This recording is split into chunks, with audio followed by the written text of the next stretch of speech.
Hi అండి, అందరూ ఎలా ఉన్నారు? Welcome back to my channel Swita sisters. పెళ్ళిళ్ళలోనూ ఫంక్షన్స్లోనూ ఉప్మా ఎందుకు పెడతారో తెలుసా? ఈజీగా చేస్తారు అనే కదా? కాదు, అది టేస్టీగా కూడా ఎలా చేయాలో వాళ్ళకి తెలుసు కాబట్టి అందుకే పెడతారు. అది కూడా డైజెషన్ కూడా ఈజీ అవుతుంది అని, చేయడానికి కూడా ఈజీ అని. కానీ చాలామందికి ఇష్టం ఉండదు కదా. సో అలాంటి వారి కోసం అయితే నేను ఫంక్షన్ స్టైల్లో అంటే పార్టీ స్టైల్లో ఎలా ఉంటుంది అనేది ఉప్మా చేస్తున్నాను. ఒకసారి చూసేయండి.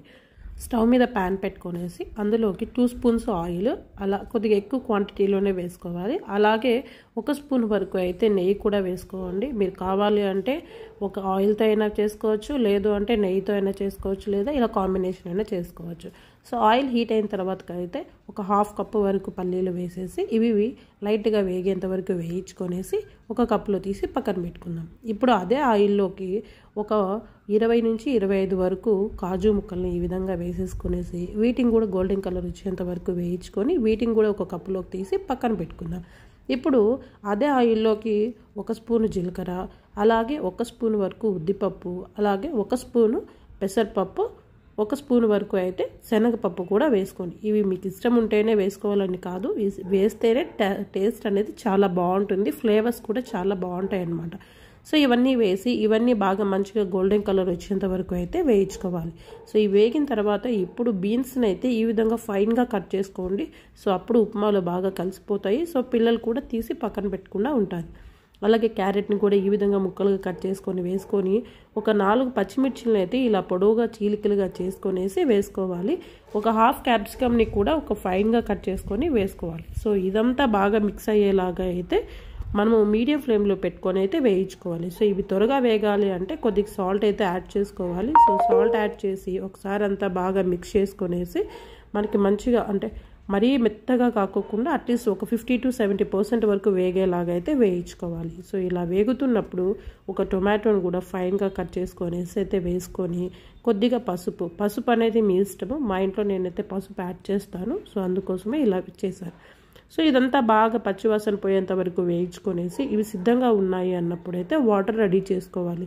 1:5 రేషియోలో వాటర్ ఉండాలి. అంటే 1 కప్పు రవ్వ తీసుకున్నట్లయితే 5 కప్పుల వరకు అయితే వాటర్ వేసుకోవాలి. సో ఇప్పుడు వాటర్ బాగా మంచిగా రోల్ బాయిలింగ్ అవుతున్నప్పుడు ఈ విధంగా ఒకసారి మిక్స్ చేసేసి ఇప్పుడు మీరు తీసుకున్న సూజీ రవ్వ, తెల్ల రవ్వ ఉంటుంది కదా, ఆ రవ్వని ఇలా వేస్తూ అయితే గరిటెతో అయితే కలుపుతూ ఉంటేనే మనకి ఎక్కడ ఉండలు అనేది కట్టకుండా మంచిగా ఉప్మా వస్తుంది.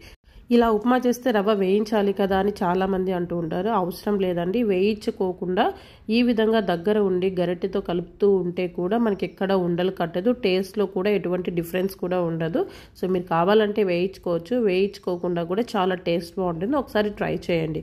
సో ఇలా అంతా దగ్గరగా వేయించుకొనేసి ఒక మీడియం ఫ్లేమ్లో పెట్టుకొనేసి అయితే వేయించుకొని ఉడకబెట్టుకోవాలి.